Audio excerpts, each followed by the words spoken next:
Bonjour, mon nom est Louis Kodou, Kodou K-D-O-U-H, c'est d'origine libanaise.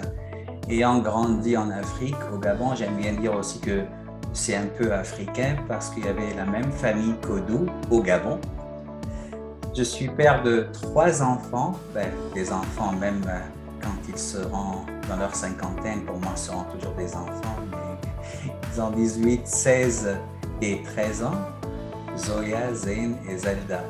J'ai vécu 12 ans en Ontario avant de déménager ici à Blainville au Québec et je reconnais que j'ai le privilège d'habiter sur une terre que les peuples autochtones, métis et inuits ont cultivée et dont ils ont pris soin depuis des millénaires.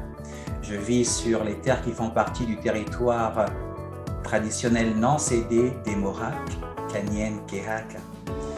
Et j'aime bien tout le temps dire que je rétablis mon engagement à désapprendre, apprendre et réapprendre. Ça, c'est une valeur importante que j'essaie d'inculquer chez mes enfants. Le fait d'avoir et de garder son esprit ouvert.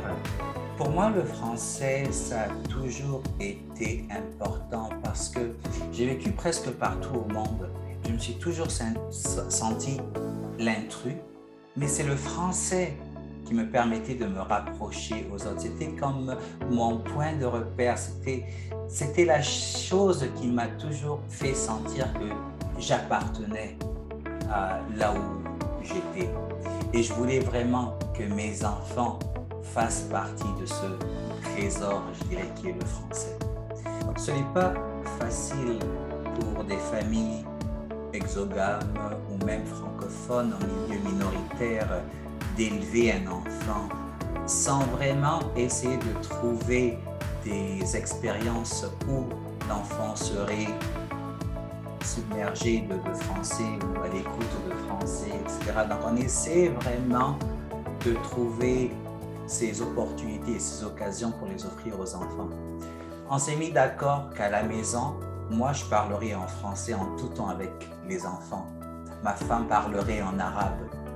Et on vivait en Ontario, donc l'anglais, ça se buvait dans l'eau.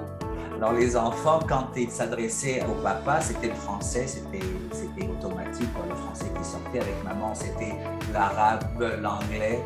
Entre eux, à la maison, on écoutait les trois langues. Moi-même, c'est une des raisons pour laquelle vraiment j'étais impliqué en francophonie. On me disait, mais tu ne te fais pas payer pour tout le travail que tu fais, j'arrive pas à croire, on n'arrive pas à croire, c'est du bénévolat. Et oui, dans le fond, je le faisais pour mes enfants.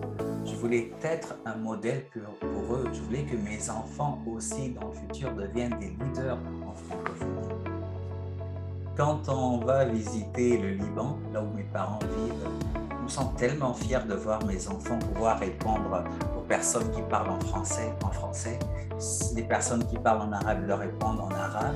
Et le fait vraiment de parler ces 3 langues-là, le français, l'anglais et l'arabe, je me sens que même si financièrement je ne pourrais pas leur laisser une fortune quand je quitterai ce monde, mais au moins je leur ai offert ce que j'ai appelé le trésor, le français.